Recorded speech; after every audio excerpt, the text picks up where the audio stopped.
नमस्कार दोस्तों, GSV mathematics में आपका स्वागत है। तो दोस्तों आज हम लोग करेंगे कुछ मैथ का क्वेश्चन। ठीक है, वो भी एसके झा सर बुक से। तो देखिए ये वाला बुक है, देख सकते हैं।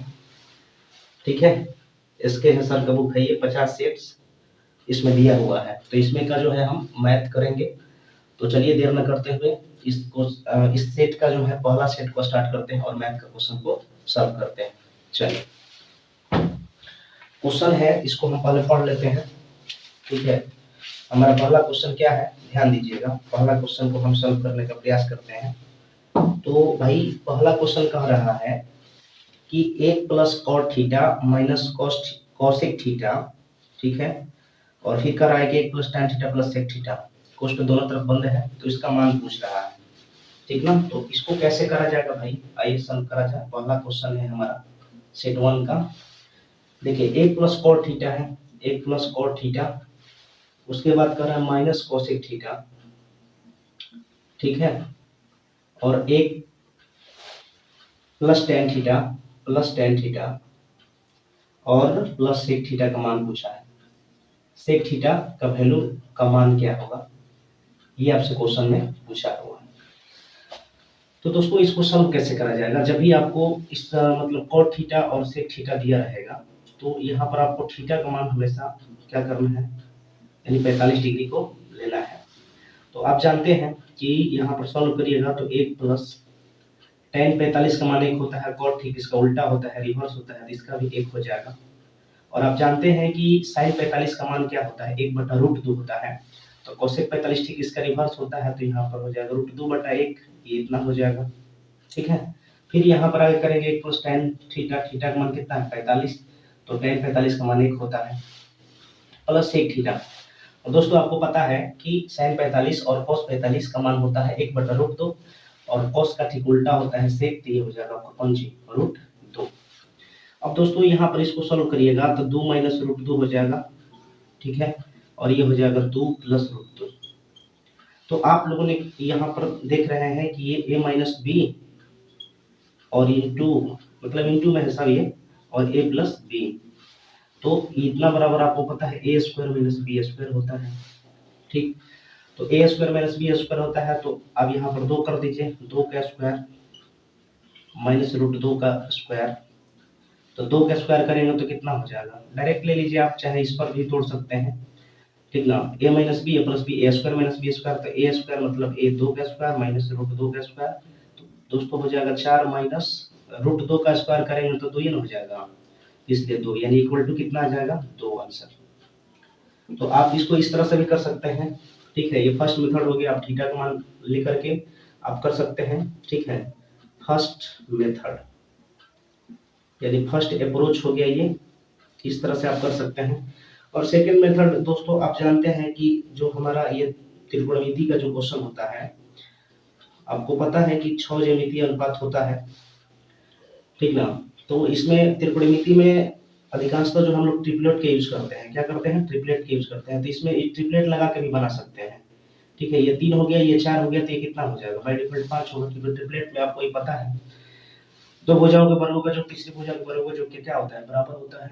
ठीक है, ये तो ट्रिपलेट होता है। अब यहाँ पर मान पुट कर दीजिए, तो 1 प्लस यहाँ पर लिखिए 1 प्लस, ठीक है, cot थीटा का मान होता है tan थीटा का होता है लंब बटा आधार, तो आधार बटा लंब उसका उल्टा हो जाएगा, तो आधार कितना है 4, आधार बटा लंब कितना है 3, माइनस है तो माइनस करिए, और sin थीटा का मान होता है लंब बटा cot, तो कोसेक ठीक उसका उल्टा होता है, तो लंब बटा cot, तो कर्ण बटा लंब, तो कर्ण यहाँ पर हो जाएगा आपका 5 और लंब कितना हो जाएगा इतना, तो ये आपका इतना हो गया। अब यहाँ पर है, इसको सॉल्व करिए, 1 प्लस tan थीटा, तो tan थीटा आपका होता है लंब बटा आधार, तो लंब कितना है 3 और आधार कितना है 4, तो 3/4, और प्लस प्लस है ना, तो प्लस यहाँ पर कर देंगे सेक थीटा है, तो आप जानते हैं कि cos थीटा का होता है आधार बटा कर्ण, आधार बटा कर्ण, तो ठीक उसका उल्टा होता है सेक, तो आधार बटा कर्ण, तो कर्ण बटा आधार, तो कर्ण बटा आधार 5/4। अब कुछ नहीं करना है, आप इसका जो है ना एलसीएम लीजिए। ठीक है, इसके बट्टे में कुछ नहीं है तो 1 है। अब हर आप देख रहे हैं कि यहाँ पर कितना है 3 है, हर के एलसीएम लेंगे तो 3 होगा, 3 बनाने के लिए इसमें 3 से गुना कर देंगे तो इसमें भी आपको 3 से गुना करना पड़ेगा। ठीक, बाकी नीचे वो तो सेम है। अब यहाँ पर एलसीएम लेंगे तो यहाँ पर 1 है, कुछ नहीं तो 1 है। हर के एलसीएम लीजिएगा तो 4 होगा, इधर में 4 से आप गुना कर दीजिएगा। ठीक है दोस्तों, ये कोष्ट का मतलब समझ रहे हैं ना, वो अंदर ही है तो आप समझिएगा थोड़ा सा। तो इधर हो जाएगा कितना, 3 और 4 कितना, 7, 7/3 माइनस 5/3 यानी कितना हो जाएगा 2/3। गुना यहाँ पर कर देंगे तो कितना हो जाएगा 4 + 3 7 और प्लस 5 कितना हो जाएगा 12 और बटा 12 कितना होगा 4। तो दोस्तों 4 3 12 से कट जाएगा तो आंसर कितना आ जाएगा 2।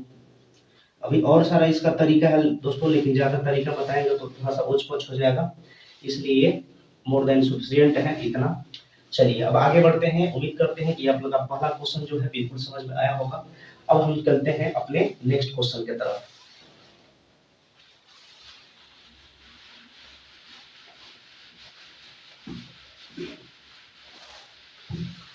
देखिए 2 नंबर क्वेश्चन क्या कह रहा है कि 10 वर्ष पहले गीता और सीता की आयु का अनुपात 3:5 था। इनकी वर्तमान आयु में 2:3 का अनुपात हो तो 20 वर्ष बाद उनकी आयु में अनुपात क्या होगा, ये आपसे क्वेश्चन में पूछा है। तो गौर करिएगा भाई मेरे, 2 नंबर क्वेश्चन कैसे सॉल्व करा जाएगा। देखिए सबसे पहले रेशियो जो दिया है ना प्रेजेंट में यानी वर्तमान में, लिख लीजिए। ठीक ना, सीता का दिया है और किसका दिया हुआ भाई, लिखते हैं सीता का और गीता का और सीता का दिया। तो पहले गीता आएगा ना, गीता आएगी, उसके बाद यहाँ पर सीता आएगी। रेशियो कितना दिया है भाई 2:3 दिया है, वर्तमान में दिया हुआ है, यहाँ पर हमने लिख दिया सजा के। और 10 वर्ष पहले गीता सीता का रेशियो दिया है, 10 वर्ष पूर्व गीता और सीता का रेशियो दिया है, कितना दिया है भाई, तो ये दिया है 3:5 था। ठीक, तो सबसे पहले आपको क्या करना होगा दोस्तों, 3-5 का जो डिफरेंस है 2 का ऊपर में गुना कराइए और 2-3 का डिफरेंस कितना का 1 का, तो नीचे में गुना कराइए। अब वर्तमान से 10 वर्ष पूर्व यहाँ पर 10 का डिफरेंस है और हम लोग के अनुसार 6 से हो गया कितना 5, तो कितना का डिफरेंस है, तो 1 का डिफरेंस है। अब हमसे पूछा है क्या गीता का, ठीक है, तो गीता का निकाल देंगे तो ये 4 से गुना करना पड़ेगा। लेकिन क्वेश्चन में कह रहा था कि 20 वर्ष बाद बताइए, तो 20 वर्ष बाद पूछा है तो ये वर्तमान में गीता निकला, 20 वर्ष बाद करेंगे तो ये 20 वर्ष बाद गीता का निकल जाएगा। उसी प्रकार यहाँ पर अंतर था 10, हम लोग के अनुसार देख लीजिए दोनों तरफ तो एक ही के है, अंतर के तुलना अंतर से अगर हम सीता का निकालेंगे तो 6 से, लेकिन 20 वर्ष बाद पूछा है तो 20 जोड़ देंगे। ठीक है, और 10 चौका 40, 20 कितना 60 और ये हो जाएगा 10 छक्का 60, 20 कितना 80, काटा पीटी करिए तो 20 3 60 और 20 चौका 80, तो रेशियो आपका हो जाएगा इतना। तो आशा करते हैं ये दोस्तों क्वेश्चन आपको बिल्कुल समझ में आया होगा। अब आगे बढ़ते हैं नेक्स्ट क्वेश्चन की तरफ। ठीक है, 3 नंबर क्वेश्चन देखा जाए भाई। 3 नंबर क्वेश्चन देखिए, क्वेश्चन कर रहा है यदि 3 के पावर x - 1 यानी कि 3 के पावर x - 1 बराबर दिया कितना है 81, तो x का वैल्यू आपसे पूछा है, x बराबर हुआ है। तो दोस्तों करना क्या है, 3 के पावर x - 1 बराबर अब 81 है, तो अब 81 को क्या लिख सकते हैं, आप 81 को लिख सकते हैं 3 के पावर 4। और आपको पता है कि जब बेस समान होता है तो पावर क्या होता है, बराबर होता है, तो x - 1 बराबर 4, इसलिए x बराबर ये उधर जाके जुड़ जाएगा क्योंकि अपोजिट डायरेक्शन में क्या होता है जुट जाता है और यही आपका फाइनल आंसर हो जाएगा। चलिए 4 नंबर क्वेश्चन देखिए क्या कह रहा है, कह रहा है कि एक वर्गाकार मैदान के क्षेत्र 31,684 मीटर स्क्वायर है जिस पर जमीन से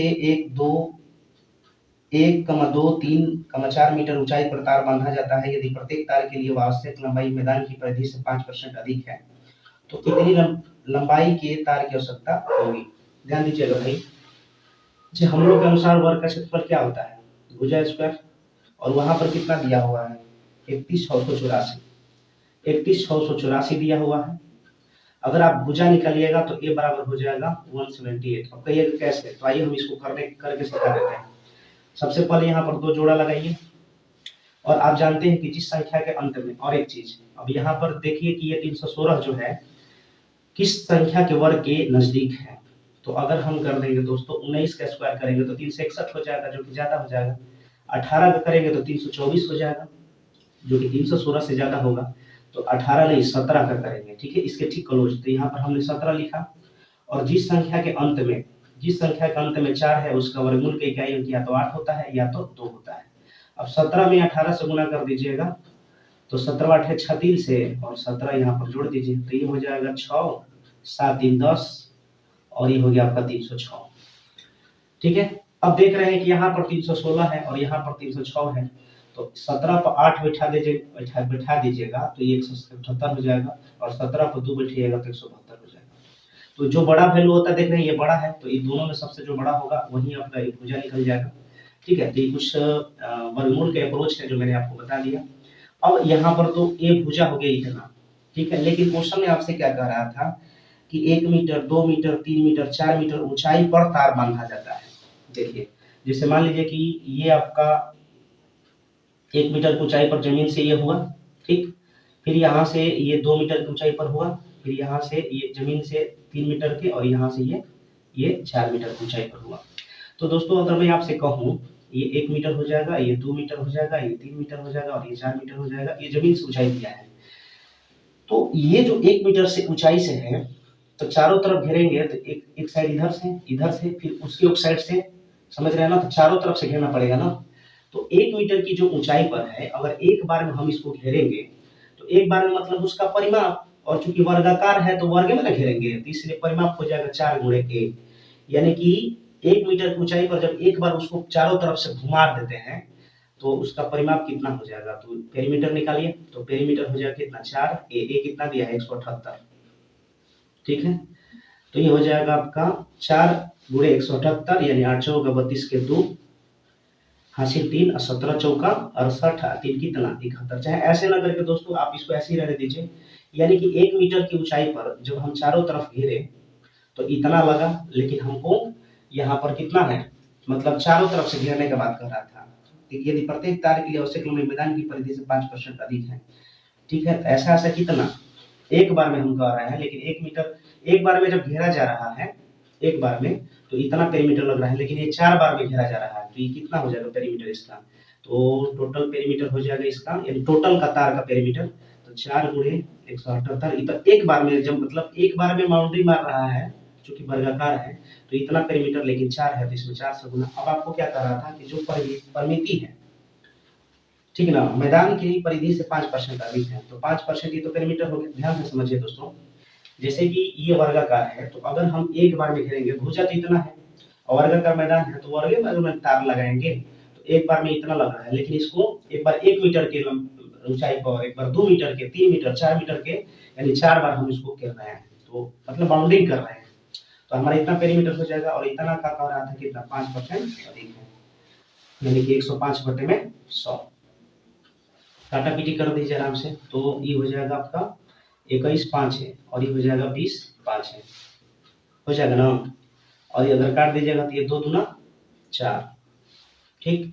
अब यहाँ पर कर दीजिएगा आपका कितना 21 और 4 दूना 8, 21 8 168 गुणे 178 और बट्टा में 10 है। तो दोस्तों अब गुना करना पड़ेगा, और गुना करने के बाद जो आएगा तो आप गुना कर लीजिएगा, इसका कैलकुलेट आंसर आ जाएगा 2990.4 मीटर।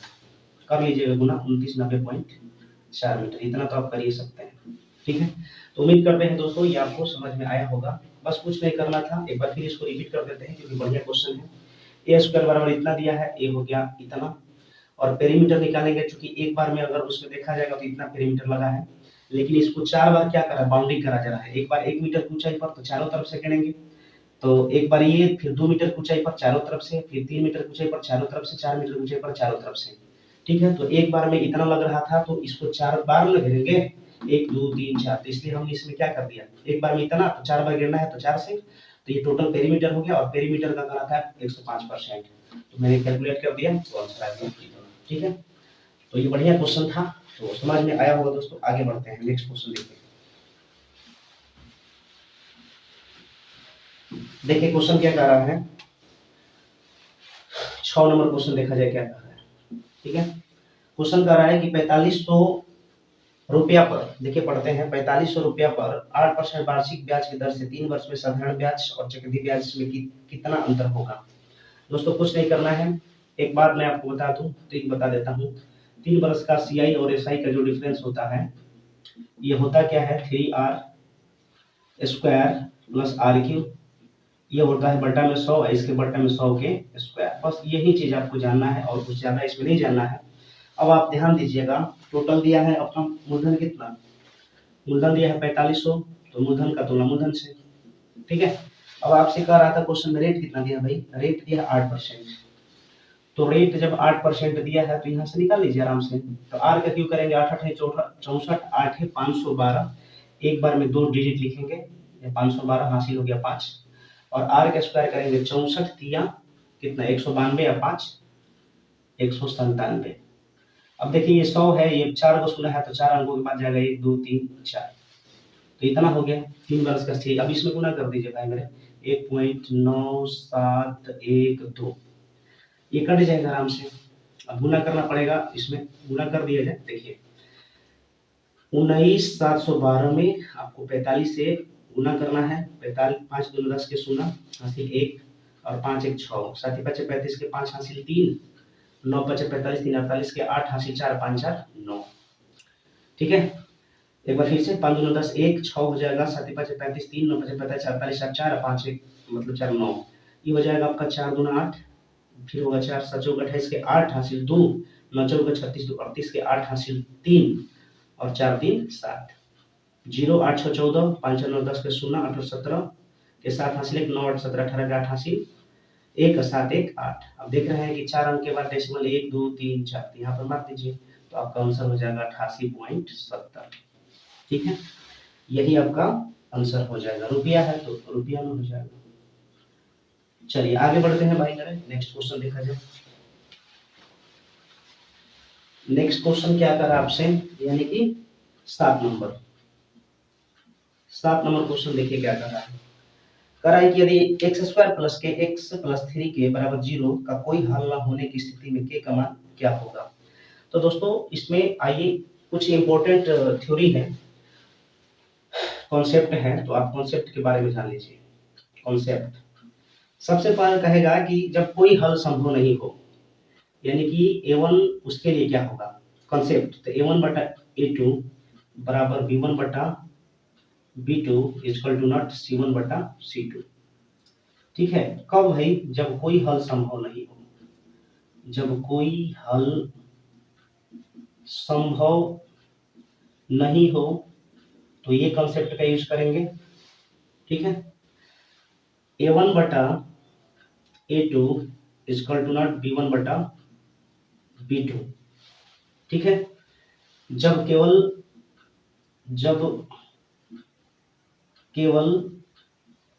एक हल हो, ठीक है, ये हो गया।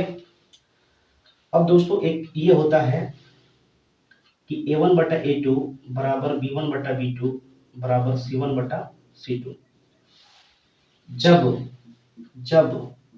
इनफाइनाइट हल हो, ठीक ना।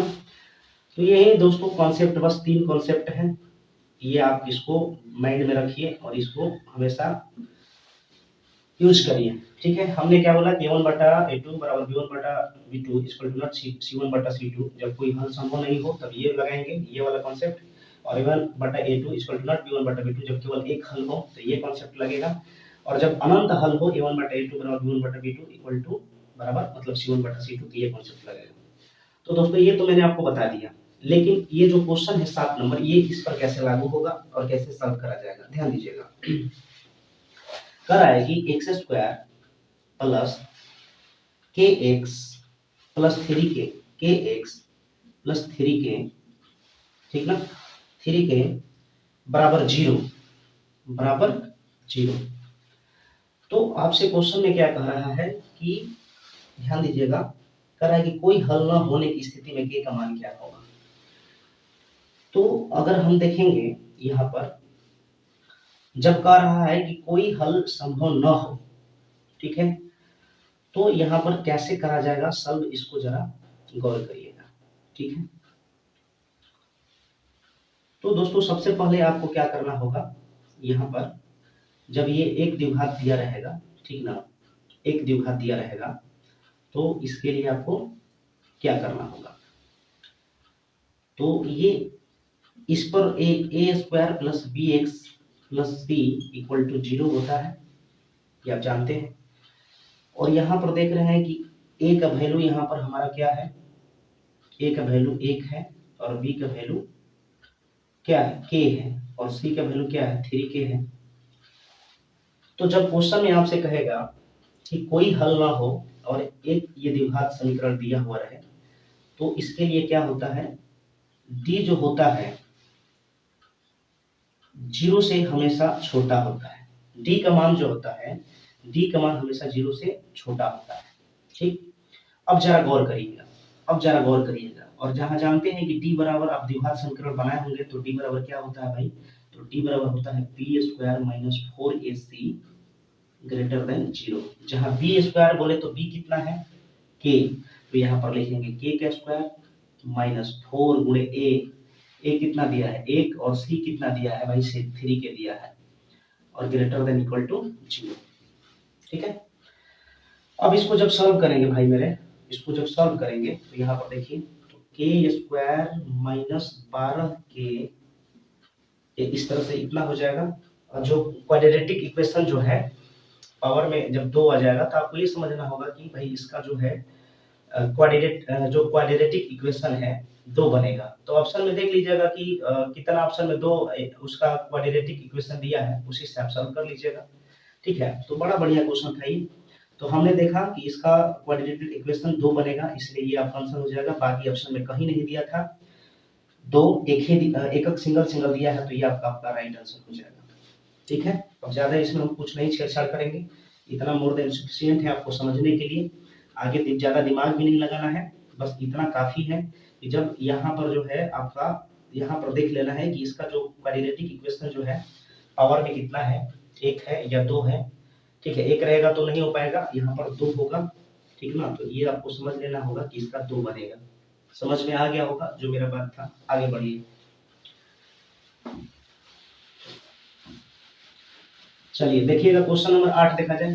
देखिए दोस्तों टाइम लगेगा, ठीक ना, लेकिन हमको जितना लग रहा है उतना आपको हम बताते चल रहे हैं। 8 नंबर क्वेश्चन कर रहा है कि अच्छे 2 वर्षों के लिए 6% साधारण वार्षिक ब्याज की दर पर 3000 उधार देता है, और समान राशि को 2 साल के लिए 9% वार्षिक साधारण ब्याज पर अपने दोस्त को उधार देता है, तो अक्षय को 1 साल में कितना लाभ होगा। दोस्तों इसमें आपको क्या करना है, इसमें आपको ब्याज का डिफरेंस पूछा हुआ है, तो देखिए कैसे करेंगे।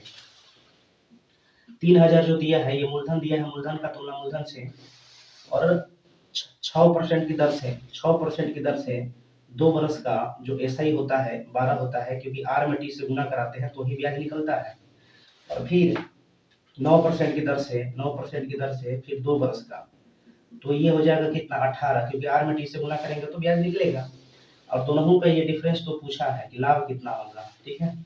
ये काट पीट कर दीजिए तो 180 रुपया आपका क्या हो जाएगा, फाइनल आंसर हो जाएगा, ठीक है। आगे बढ़िए।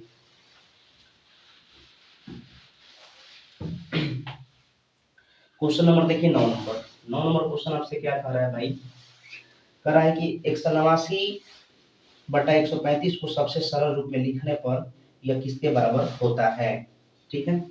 189/135, सबसे पहले इसको काटेंगे हम, ठीक है।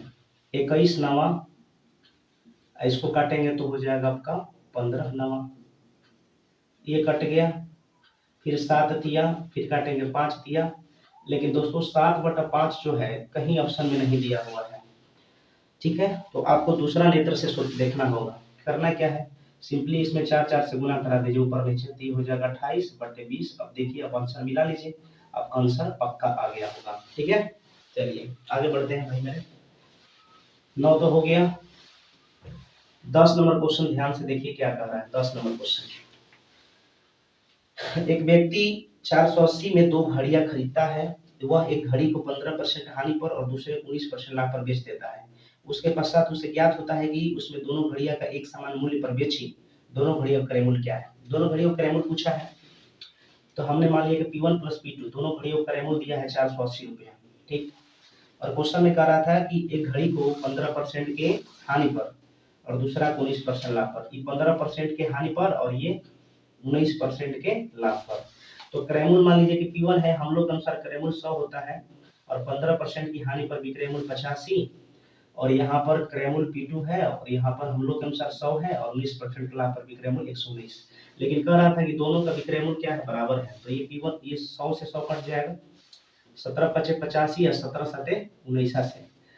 तो भाई जब दो निश्चित राशि आपस में बराबर के रूप में दिया है तो उसका मतलब गुणांक पलट जाता है। तो P1 का वैल्यू हो जाएगा 7 और P2 का वैल्यू हो जाएगा 5। अब आप बताइए यहाँ पर दोनों का जो कितना दिया है 480, हम लोग के अनुसार जो कितना हो जाएगा 12। यहाँ पर जो 480 है यहाँ पर 12 है, तो इसको 480 बनाने के लिए इसमें 40 से गुना, तो इसमें भी 40 से गुना, तो इसमें भी 40 से गुना। अब क्रैमुल पूछा था तो 280 और ये हो जाएगा 200 रुपये, और यही आपका फाइनल हो जाएगा दोस्तों, ठीक है। चलिए आगे बढ़ते हैं, क्वेश्चन नंबर नेक्स्ट देखा जाए, ठीक है।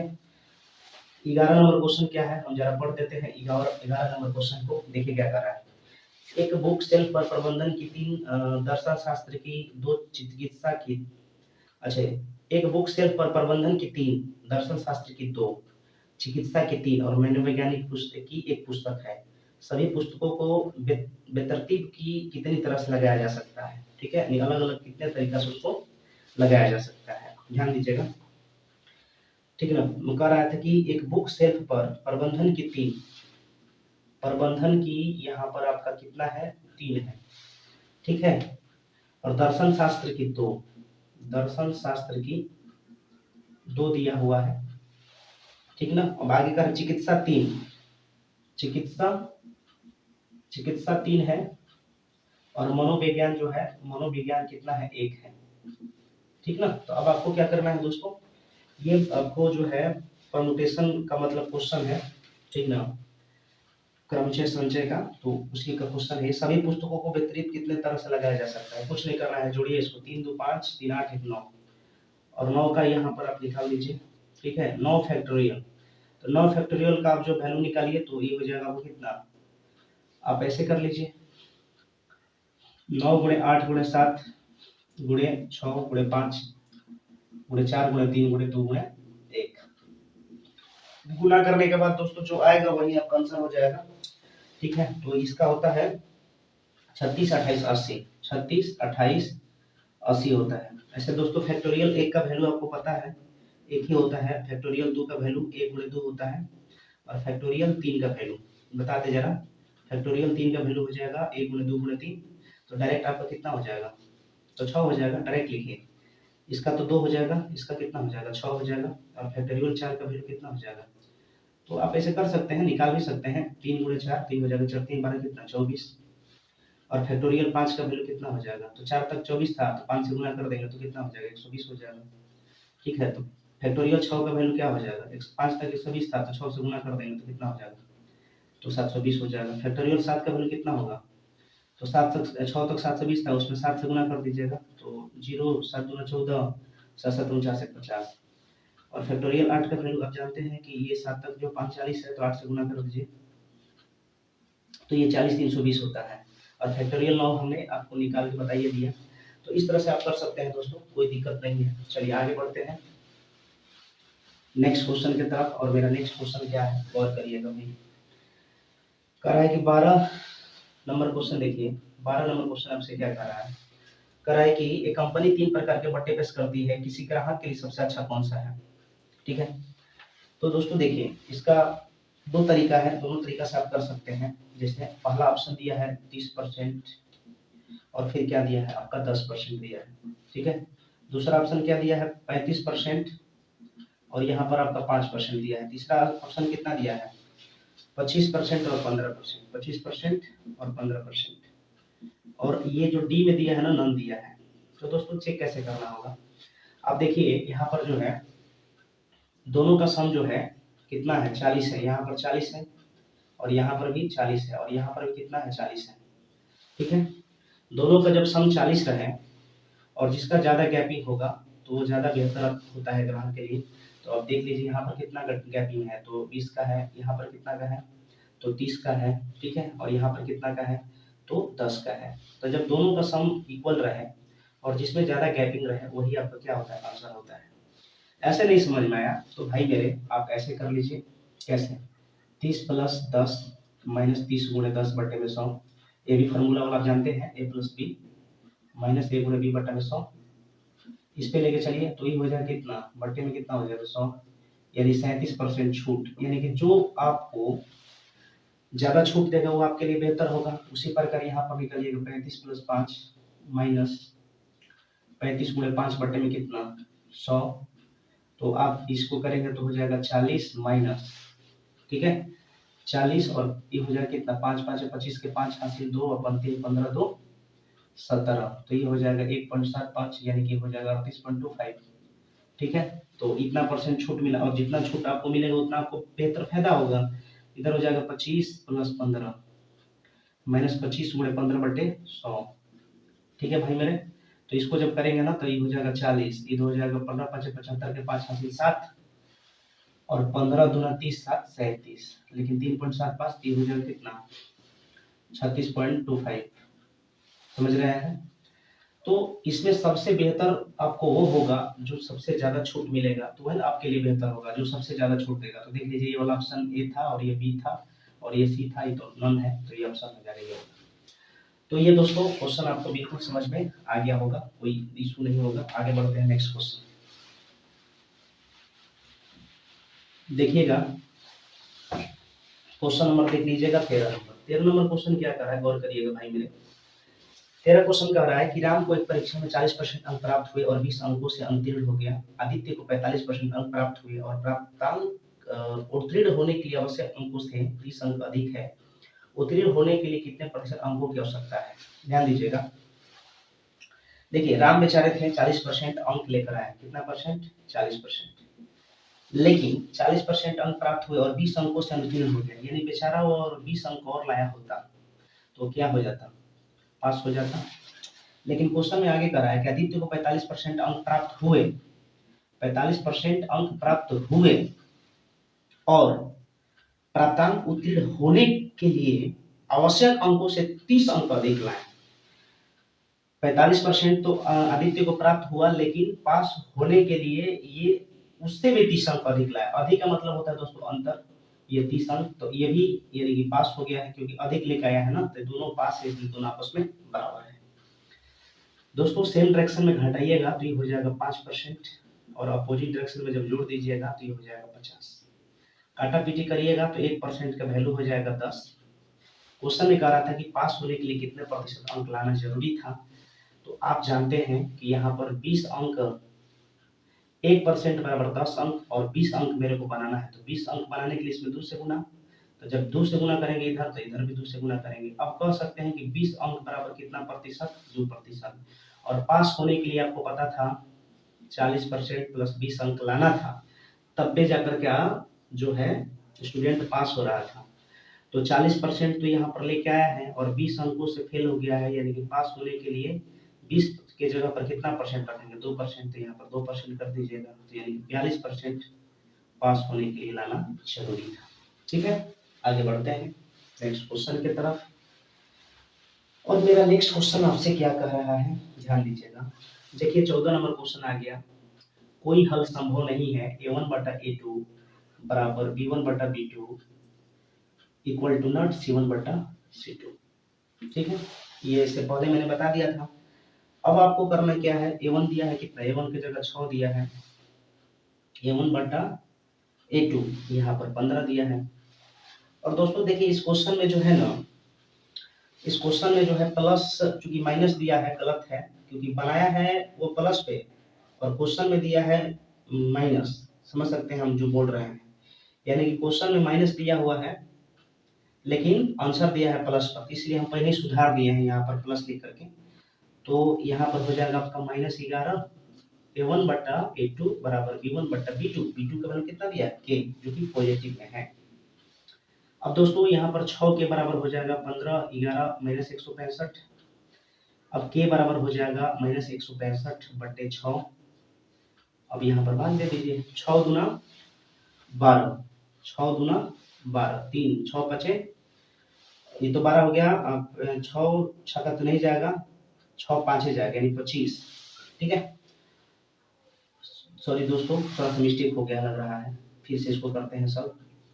देखिए 6 दूना 12, 6 दूना 12, तो बचा कितना, तो 4 बचा, 4 45, तो 6 7 6 7 42 यानी 27। ठीक है, 27 पॉइंट समथिंग, यानी कि 0.5 बार और जाएगा, और माइनस है तो माइनस कर दीजिए, यानी फाइनल आंसर हो जाएगा 27.5 माइनस के। ठीक है, अब इसको यही के का मान हो जाएगा, बस यही तो पूछा था आपसे, और ये हमने पहले ही जिक्र कर दिया था इसके बारे में। चलिए भाई आगे बढ़ते हैं, क्वेश्चन नंबर देखा जाए नेक्स्ट 15 नंबर क्वेश्चन। देखिए क्या कह रहा है, 15 नंबर क्वेश्चन कह रहा है भाई कि एक ट्रेन किसी चाल से एक स्टेशन से प्रस्थान करती है, इसी स्टेशन से पहली ट्रेन की दिशा में ही 2 घंटे बाद एक दूसरी ट्रेन 70 किमी की स्पीड से प्रस्थान करती है और 5 घंटों में पहली ट्रेन के बराबर आ जाती है। यानी जितना वो डिस्टेंस तय करती है वो 5 घंटे में दूसरी जो है पीछे से जाकर उसको कवर कर लेती है। तो पहली ट्रेन की चाल क्या है, देखिए ये ट्रेन है, ठीक ना, ये ट्रेन हो गई, इसका स्पीड मेरे को पता नहीं है, तो हमने मान लिया कि 1 किलोमीटर प्रति घंटा स्पीड है। लेकिन ये कह रहा है कि ये जो है, ये तो ट्रेन चल रही है x की स्पीड से, और दूसरा एक और ट्रेन थी, दूसरा एक और भाई साहब ट्रेन थी, दूसरा एक और ट्रेन थी जिसकी स्पीड था 70 किलोमीटर प्रति घंटा। ठीक है, और ये जो है, ये जो ट्रेन जा रही थी, ये जा रही थी ट्रेन, तो ये जो है, ये ट्रेन 2 घंटा बाद चली है, 2 आवर्स बाद, और जो है 2 घंटा बाद चली है, और 5 घंटा में जितना ये दूरी कवर की है उतना ये कर लेती है। तो आप क्या बोलेंगे, ये 5 आवर्स में जितना ये यहाँ से यहाँ तक जितना ये दूरी कवर कर रही है, ये जो है 5 घंटा में यहाँ से यहाँ तक की डिस्टेंस कर लेती है। तो दोस्तों हम कह सकते हैं कि ये जो 2 घंटा बाद चलती है, तो 2 घंटा तो ये 2 घंटा एक्स्ट्रा चली होगी, और 5 घंटा और, यानी कि पहली जो है इसका टाइम कितना हो जाएगा, 7 आवर्स हो जाएगा। तब जाके दोनों का क्या हो जाएगा, दूरी इक्वल हो जाएगा। ठीक है, क्योंकि ये 2 घंटा पहले ही चल जाती है, तब ये 2 घंटा बाद चलती है, और 5 घंटा में ये पकड़, मतलब उतना दूरी पकड़ लेती है। तो इसका मतलब ये हम कह सकते हैं कि ये वाला पकड़ लेती है, तो इसका टाइम कम लेगा, क्यों, क्योंकि स्पीड ज्यादा है। ये टाइम ज्यादा ले रही है, क्यों, क्योंकि इसका स्पीड जरूर कम होगा, तभी ये टाइम ज्यादा ले रही है। तो हमने कहा दोनों का दूरी क्या इक्वल हो जाएगा। तो S1 T1 बराबर आपको दोस्तों पता है, ये वाला फॉर्मूला आपको पता है, S1 T1 बराबर होता है S2 T2। ठीक है, तो S1 कितना दिया है x, और टाइम कितना दिया है 7, और S2 कितना दिया है 70, और टाइम कितना दिया है 5। तो काट दीजिए ना भाई 10, तो x बराबर कितना हो जाएगा 50 किलोमीटर प्रति घंटा। हमने बोला ना कि टाइम ज्यादा ले रही थी, इसका मतलब इसका स्पीड कम था। तो चलिए आगे बढ़ते हैं नेक्स्ट क्वेश्चन की तरफ। क्वेश्चन क्या कर रहा है भाई, 16 नंबर क्वेश्चन क्या कर रहा है, 16 नंबर क्वेश्चन कह रहा है कि नीता के पास 3 रंगों के गेंदे हैं, क्या हम कह सकते हैं कि उसके पास पीले रंग के कितने गेंदे हैं। ठीक है, तो पीले रंग के गेंद कितने गेंदे हैं, ये आपसे प्रश्न का आंसर देना है। तो इस प्रश्न का आंसर देने के लिए क्या, ये जो कथन मतलब जो 3 दिया गया है, जो 3 कंडीशन दिया हुआ है, तो तीनों क्या जरूरी है उस क्वेश्चन को आंसर देने के लिए। तो आइए देखते हैं, टोटल 6 बॉल है, कितना है, यानी 6 गेंद है। ठीक है, चलिए अच्छी बात है। पहला कंडीशन जो दिया था, दूसरा कंडीशन में कह रहा है कि 1/3 गेंदे नीली है, ब्लू जो है 6 का 1/3 यानी कितना, 2 नीली है। तीसरा कह रहा था कि आधी गेंदे लाल है, तो 6 का आधी कर देंगे तो 3, यानी रेट कितना हो जाएगा 3। तो बाय डिफॉल्ट जो नेक्स्ट बचेगी वो क्या बचेगी, मतलब जो नेक्स्ट अब बच जाएगी, जो बचेगी येलो, और येलो जो है टोटल 6 गेंद था, तो ये 2 3 5 हो गया, तो येलो कितना होगा 1।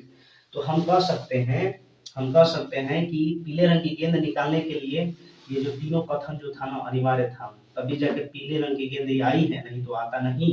ठीक है, तो हम कह सकते हैं क्या कि 1 2 3 तीनों पर्याप्त है, ऑप्शन नंबर ए। ठीक है, चलिए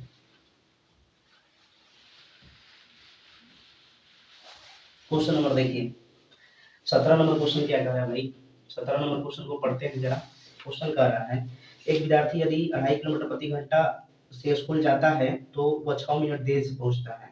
यदि वह 3 किलोमीटर प्रति घंटा की गति से स्कूल जाए तो वह 10 मिनट जल्दी पहुंच जाता है। घर से उसके स्कूल की तक की दूरी क्या है, कुछ नहीं करना है। S1 गुणे S2 मतलब स्पीड और दोनों स्पीडों का अंतर बटा में T1 प्लस T2 और बट्टे में कितना होता है 60। ठीक है, अब आपको करना क्या है, 2.5 दिया है स्पीड पहला और दूसरा है 3, दोनों का अंतर हो जाएगा 0.5। और टाइम देखिए भाई, एक कह रहा है क्वेश्चन में कि 10 मिनट जल्दी और 6 मिनट देर से पहुंचता है, तो अपोजिट डायरेक्शन में टाइम जोड़ दीजिए आराम से, तो ये हो जाएगा 16 ना बटे कितना 60। मिनट था तो घंटा में बदलने के लिए मैंने 60 से करा था, तो इसमें 60 दे दीजिए भाग, ये पॉइंट से पॉइंट गया 5 5 है 25, ये 12 बार में कटेगा, ये 3 चौका 12, ये फिर 4 चौका 16, यानी कि फाइनली आ जाएगा दोस्तों इसका 4 किलोमीटर डिस्टेंस हो जाएगा। ठीक है, चलिए आगे बढ़ते हैं भाई मेरे।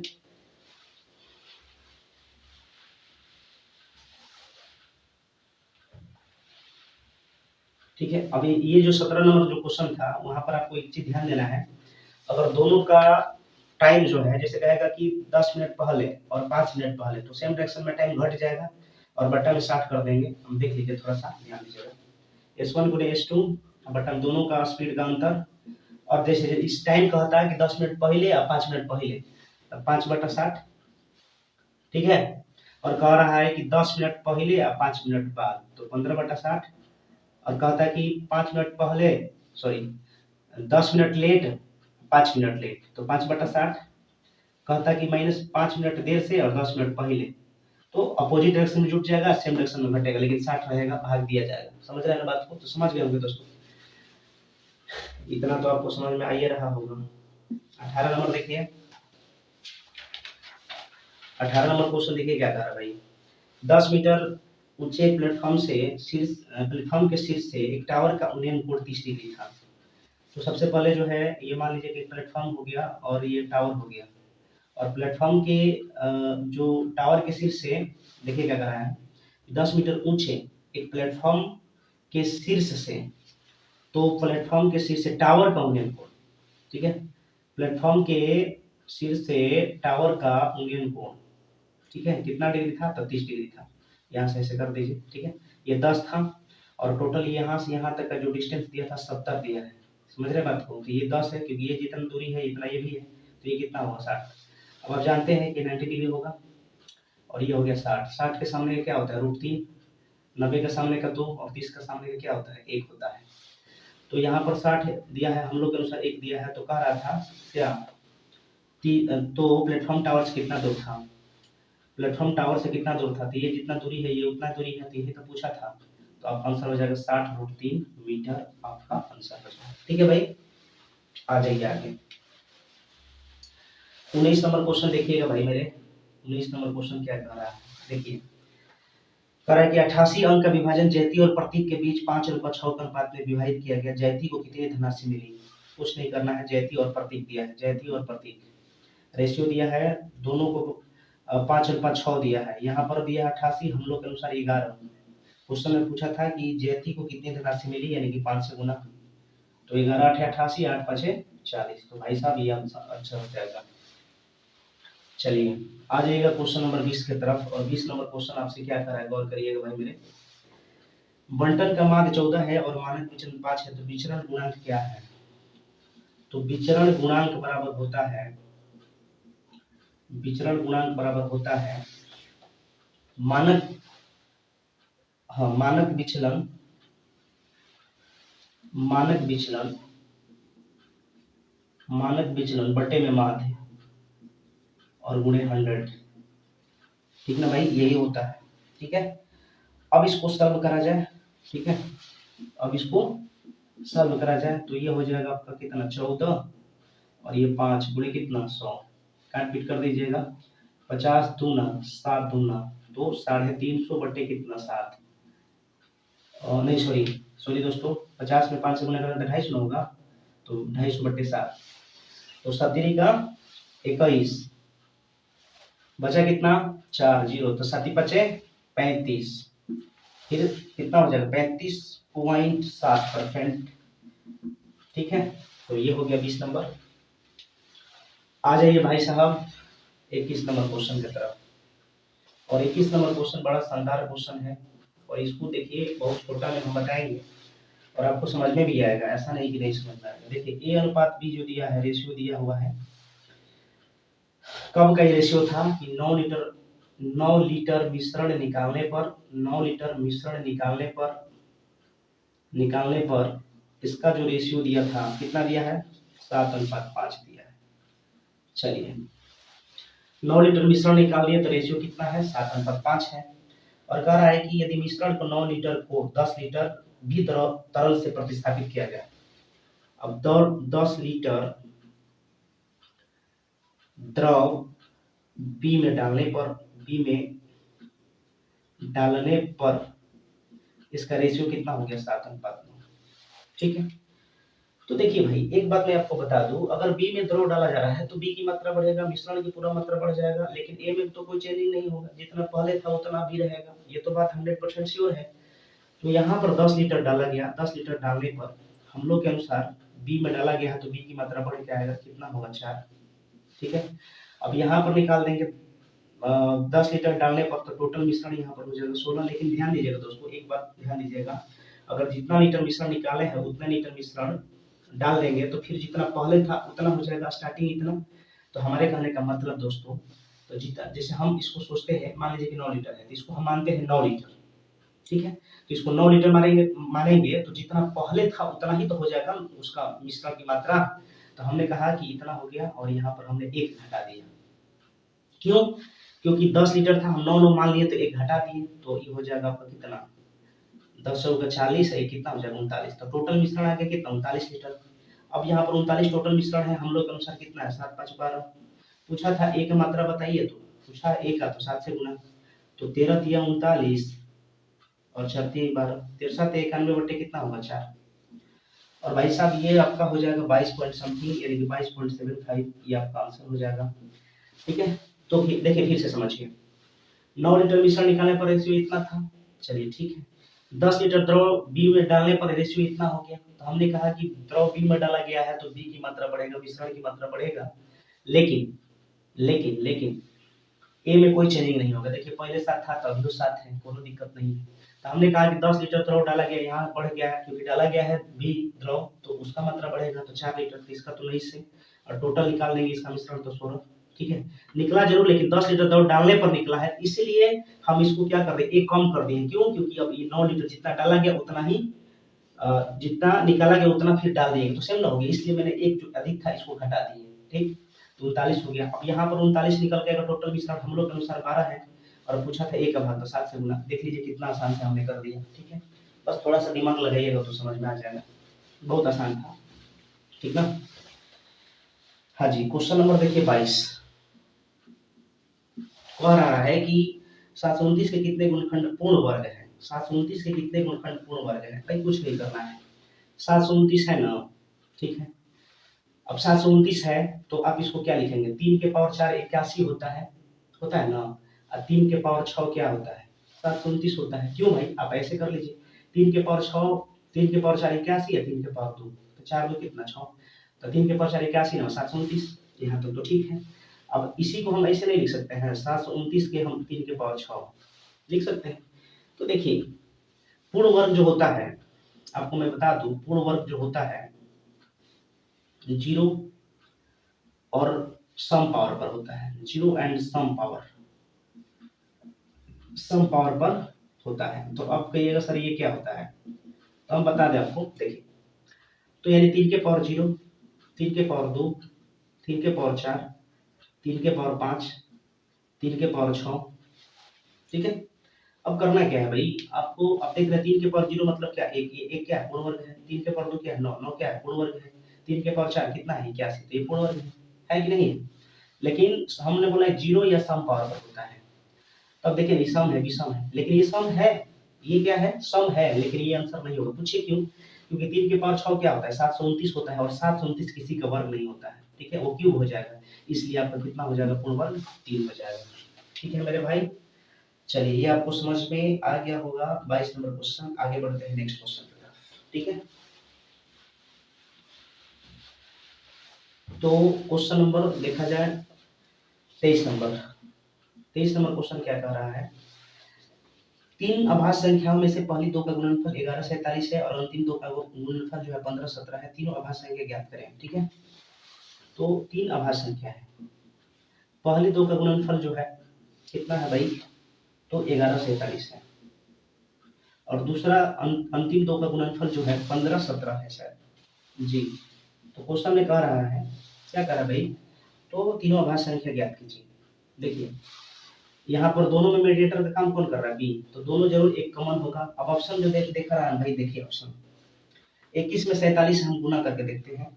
21 में ऑप्शन ए को लेकर पहले रखते हैं, तो 21 में 47 से गुना करेंगे तो ये हो जाएगा 21 7 147 और 21 होगा कितना 84, तो ये हो गया 7, ये हो गया 8, ये 987। 987 है, पहली दो संख्याओं का गुणनफल कभी भी ये नहीं होगा, यानी पहला ऑप्शन हमने छांट दिया, कोई दिक्कत नहीं। चलिए पहला ऑप्शन तो छट गया, अब बचा क्या दूसरा ऑप्शन। तो दूसरा देखिए 31 33 31 37 दो है, तो दोनों को पहले चेक कर लेते हैं, पहले बी कर लेते हैं 31 37। तो 31 37 का अगर हम करेंगे तो ये होगा 7 7 21 और 31 दिया 93, तो ये कितना होगा 7, ये होगा 1147, ये तो ठीक है। यानी 31 37 31 37 बी में और सी में है, तो इसका मतलब डी वाला जो ऑप्शन है वो छट जाएगा, क्योंकि उसमें 21 37 है। तो दो ऑप्शन एलिमिनेट हो गया, पहला और कौन सी चौथा। तो अब बचा कौन सी, दो ऑप्शन बचा है बी और सी, तो हम सी चेक करते हैं। अब जब सी चेक कर देंगे तो ये हो जाएगा क्लियर, तो बी चेक करने की जरूरत नहीं है, ठीक है। तो 31 गुणे 37 करते हैं, 31 यहाँ पर और 37 यहाँ पर, तो 31 37 करेंगे ना जल्दी से, तो ये होगा 7 7 21 और 31 दिया 93, तो ये हो गया 7 ये 4 9 देगा 1147, ठीक है। तो 31 37 हो गया, तो यहाँ पर 37 होगा, तब यहाँ पर आपको 15 17 में 37 से भाग दे दीजिए, तो सी का वैल्यू निकल जाएगा। या तो आप चेक कर लीजिए 37 गुणे 41, ठीक है। तो अगर 41 करके देखते हैं, कर लिया था जल्दी से, 37 41 में करेंगे तो ये होगा 37, ये हो जाएगा 7 चौक 28 2 4 3 12 2 14 7 15 17, बिल्कुल यहाँ पर 47 हो जाएगा। भाई आपसे जो पूछा है निकाल दीजिए, तो यही पूछा था आवाज संख्या 31 37 और 47, सॉरी 241 था ना, 41 था ना, 41 होगा ना, गलती से 47 लिखा गया था, तो यही आपका तीनों आभाज्य संख्या है, ठीक ना। तो चलिए आगे बढ़ते हैं नेक्स्ट क्वेश्चन की तरफ, और मेरा दो क्वेश्चन बच गया। तो 24 नंबर क्वेश्चन देखिए, 24 नंबर क्वेश्चन जो है ना, आपको बिल्कुल हम आसान तरीके से बताएंगे, ठीक है, बिल्कुल आसान तरीका से, जिससे में आपको दिक्कत ना हो। मिलेना और मासुका एक साथ काम करते हैं 9 दिन लगता है, मिलेना यही है ना, और मासुका भाई साहब ये काम दोनों मिलकर करती है और 9 दिन लगता है। चलिए अच्छी बात है, 9 दिन लग रहा है। तो करा मासुका अकेले काम करना शुरू करती है और काम का 2/5 हिस्सा पूरा होने पर काम छोड़ देती है, तो उसके बाद काम मिलना अकेले पूरा करती है, तो टोटल 19.5 दिन लग जाती है।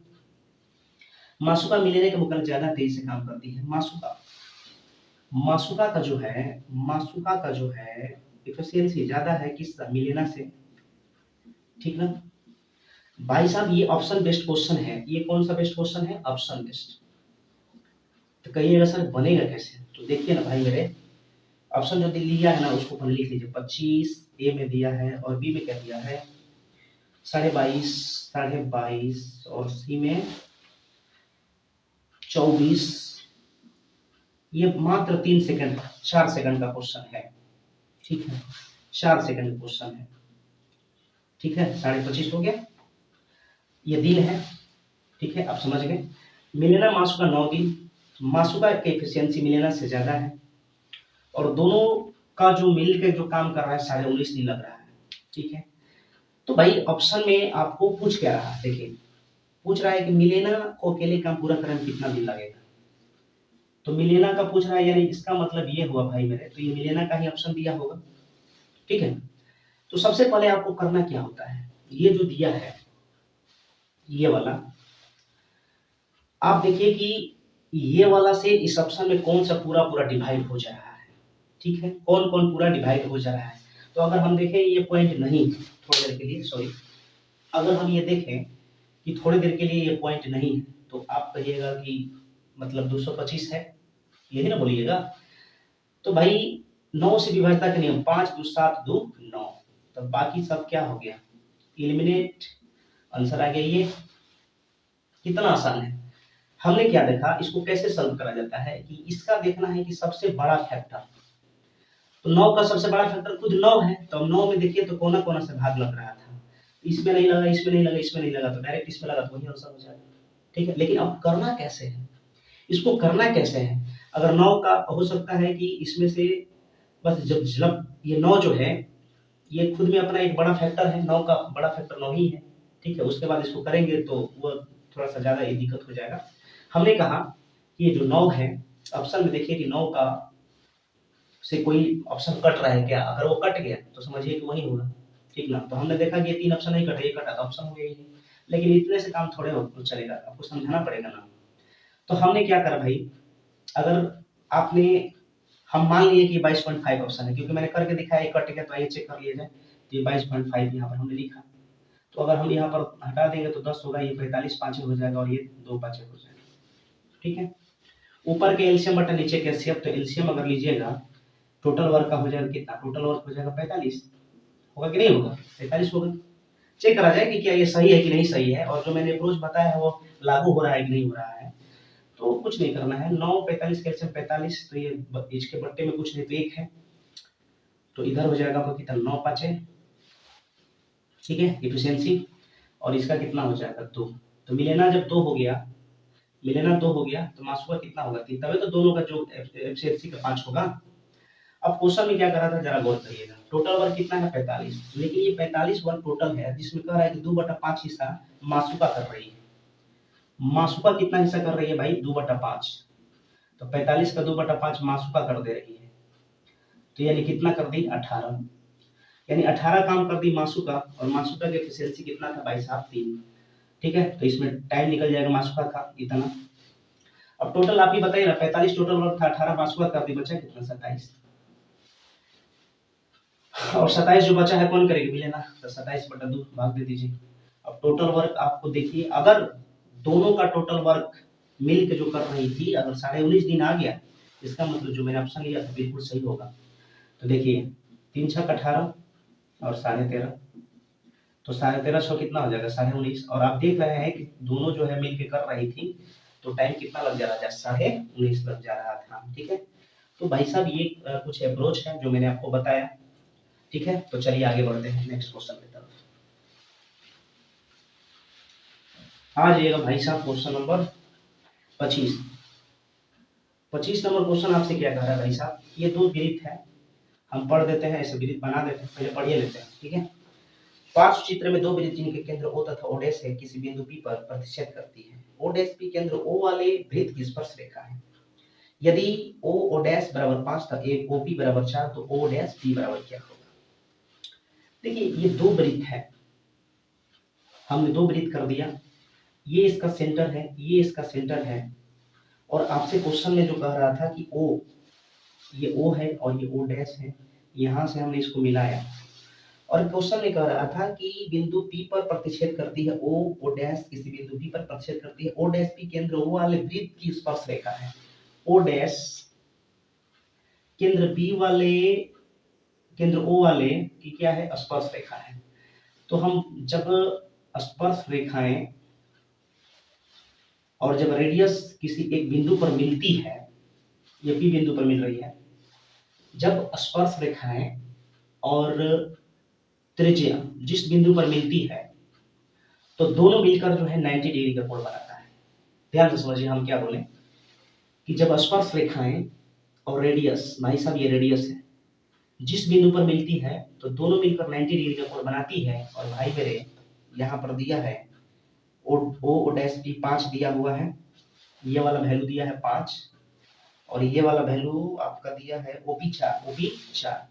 तो बाय डिफॉल्ट जब ये 5 ये 4, तो बाय डिफॉल्ट ये क्या हो जाएगा 3, तो ये आपका हो जाएगा आंसर 3। ठीक है, तो इस प्रकार दोस्तों मैंने ये चीज आपको क्लियर कर दिया।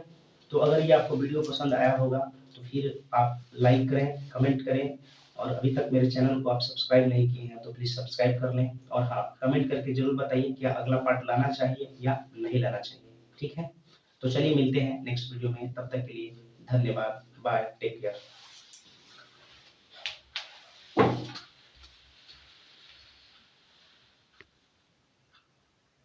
अंतिम में कर लिया जाए, क्योंकि नंबरिंग मिस्टेक हो गया था स्टार्टिंग में, तो लास्ट तक इसको कर लिया जाए। ठीक है, तो आइए स्टार्ट करते हैं इसको। देखिए जो हमारा क्वेश्चन जो छूटा है वो 4 नंबर छूटा है। ठीक है, थोड़ा सा नंबर जो है इधर उधर हो गया है, लेकिन टोटल क्वेश्चन हो गया है, ठीक ना। बस एक ये 4 नंबर छूट गया था, ठीक ना। तो देखिए क्या क्वेश्चन में कह रहा है कि 120 छात्रों द्वारा परीक्षा में पाए गए अंकों का औसत 35 है। यदि उत्तीर्ण छात्रों द्वारा पाए गए अंकों का औसत 39 है तथा अनुत्तीर्ण छात्रों द्वारा पाए गए अंकों का औसत 15 है, तो परीक्षा में उत्तीर्ण छात्रों की संख्या क्या है। ठीक है, एलिगेशन मेथड लगा दीजिए। पास और फेल कितना दिया है भाई, तो ऊपर है कि उत्तीर्ण छात्रों द्वारा पाए गए 39 है यहाँ पर, और फेल जो दिया है कितना है 15 है, और यहाँ पर दोनों पर औसत जो है कितना दिया है 35 है, 35। ठीक, अब यहाँ पर जो आपका निकलेगा एलिगेशन रूल लगा के निकालेंगे तो ये हो जाएगा 20 और ये हो जाएगा कितना 4। तो ये जो निकलेगा ना संख्या निकलेगा, क्या निकलेगा संख्या। तो 4 5 20 यानी कि 5:1। टोटल जो है कितना था 120 था टोटल विद्यार्थी या छात्रों की संख्या, और हम लोग के अनुसार 5 1 6। तो क्वेश्चन में कहा था कि पास वाला बताइए, तो पास वाला पूछ रहा है, इसमें गुणा कर दीजिए तो ये हो जाएगा 20 छक्का 120 और 20 5 100, और फाइनली पास जो स्टूडेंट कितने आ जाएगा तो 100 हो जाएगा। तो ये दोस्तों आपका एक आंसर हो जाएगा, ठीक है।